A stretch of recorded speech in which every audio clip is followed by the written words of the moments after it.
When emergencies that require evacuation do occur, the ability to respond quickly and orderly can be the difference between an evacuation that is successful and an evacuation that results in personal injury and undue disruption to our operations. The purpose of the following plan is to facilitate and organize employer and employee actions in the event of an emergency within our facility and to comply with the OSHA standards for emergency action plans. These procedures provide a basis for achieving a systematic and orderly evacuation in the event of an emergency that requires the building to be evacuated. Emergencies that may be expected to occur at this location that can lead to an emergency evacuation include, but are not limited to, robbery, fire, bomb threat, severe weather, natural gas or propane leak, workplace violence, suspicious mail. Any employee that detects fire, smoke, or any other emergency should respond by immediately paging a store director, assistant store director, or person in charge to the area if it is safe to do so. The employee should also call the courtesy booth attendant to report the emergency. The courtesy booth attendant should immediately call 911. The SD, ASD, or PIC of the store will assess the situation and determine if conditions warrant the evacuation of the building. If an evacuation is necessary, instructions to evacuate the store will be made over the intercom. Attention customers and employees. May I have your attention please?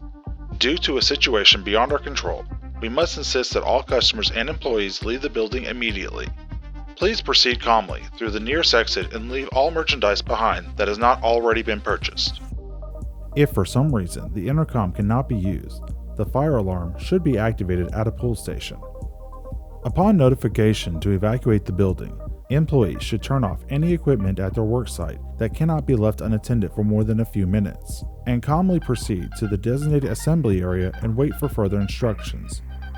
No employee should leave the assembly area until instructed to do so. If you do not know the location of the designated assembly area, be sure to ask your manager or supervisor after completing this training. In the event of a fire, only those individuals trained and authorized to use portable fire extinguishers should attempt to extinguish incipient stage fires before evacuating.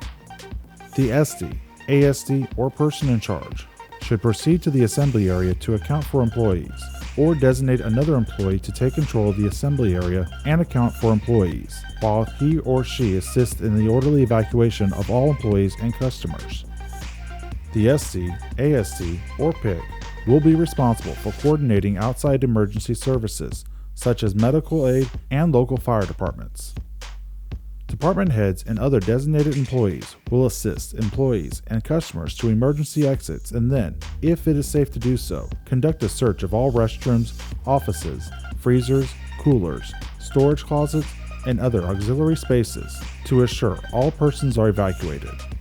Those assisting others should be aware of employees with special needs. Employees should not re-enter the building until the all clear has been given from a member of management. Employees are to assemble at the designated assembly area by department. The department manager or representative from each department will be responsible for accounting for employees and reporting the status to the manager in charge of the store. Let's go over some contact information for emergencies. Always dial 911 for all emergencies. Non-emergency numbers can be accessed on CSOP. The guard shack should also be contacted immediately by the manager in charge in the event an emergency should occur, since they will be responsible for contacting proper company officials and authorities. As a final reminder, if you do not know the location of the designated assembly area, be sure to ask your manager or supervisor after completing this training.